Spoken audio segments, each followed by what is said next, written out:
Thank you, Noble.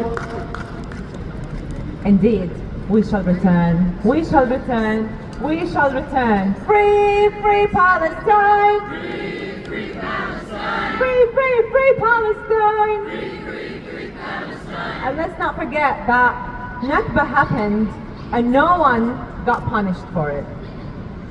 It happened in 1948. It was led by Zionist gangs and no one got punished for it. And now we see them taking office in so-called Israel and committing more war crimes, a continuation of the war crimes that no one got punished for it. And let me tell you something. When Palestine got occupied, when those Zionist gangs committed massacres against Palestinians and burned down villages and depopulated them, destroyed them and ethnically cleansed the native population, the Palestinian people, my grandfather and everyone at the time who got forcibly displaced never imagined that 70 years later people are going to continue to call for a free Palestine because they thought it's a matter of weeks before they go back to their villages and their homes.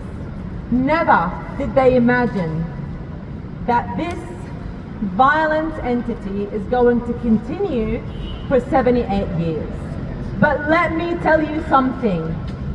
Neither did the Zionists.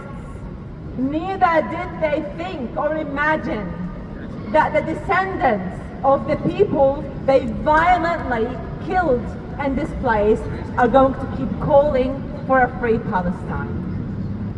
And not only, and I stand with you here as a descendant of a Nakba survivor, and I'm not alone. I'm with people from all across the globe who are standing up for the right of Palestinians to return. And as we speak, there are people en route to Gaza with a flotilla. And our comrade Sam Watson is one of these people. The whole world is in defiance for a free Palestine. Now allow me to introduce our next speaker, Zach, from Students for Palestine. Make him welcome. Assalamu alaikum. My name is Zach. I'm a Palestinian socialist and a member of Students for Palestine. In 1948, my family suffered through the Nakba. My grandfather was a witness to the Der Yassin massacre, one of the first and most brutal massacres during this period. At 11 years old, he was forced to carry his grandmother on his own back for kilometers to a safe house, where on the way he witnessed the people who had raised him be slaughtered. Bus drivers, shopkeepers and tea shop owners, these people, who were ordinary people who did nothing wrong, were dead in the streets, and at 11 years old he was forced to bear witness to that. He now sees the same thing on his phone happening in Gaza. A whole new generation of Palestinians experiencing the exact same thing he did almost 80 years ago. There's now a new Nakba in Lebanon, where over 1 million people have been displaced. And if Israel gets their way, most of them will never return. All the while, the powerful people of Israel celebrate their new policy to execute Palestinian political prisoners.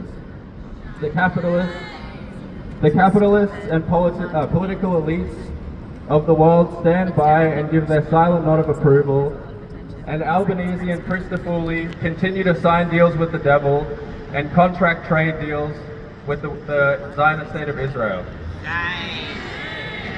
That is why, some weeks ago, I chose to defy these new Christofouli laws targeting the Palestine campaign. I could not sit back and watch this government spread lies and slander about the suffering of my family and the millions of other Palestinians. We have always fought for our lives, we Palestinians, even in the most dire of situations. We have to stand up to oppression, no matter where, in Palestine or here in Queensland. We have to stand up against these laws If Christofouli is allowed to get away with these, he will not stop there. He will try to encroach further and further into our right to speak out for the Palestinians and support our family.